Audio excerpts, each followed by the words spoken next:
110तम विजु जयंती आज एवं प्रति वर्ष पर विजुबाबू को सम्मान जनवाई विजुबाबू को आदर्श को विजुबाबू जहाँ कर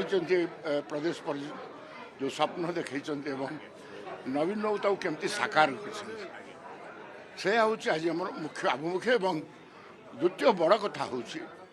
कि आज ये जो अपारग सरकार आम पाइचे दिगहरा दिशाहरा को दूरदृष्टि ना से नवीन बाबू योजनार कौटी रंग बदले कौटी ना बदले किंतु आज लोक को अवस्था अच्छा ए सरकार टे विचार करू गणमाध्यम माध्यम रे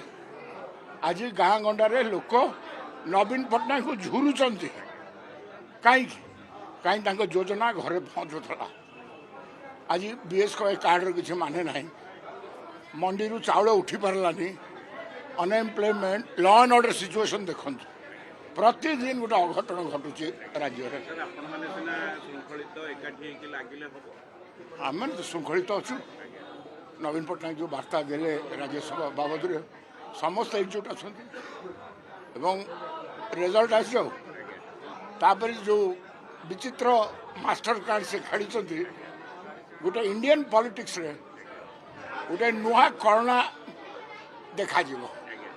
तेणु अपेक्षा करंतु।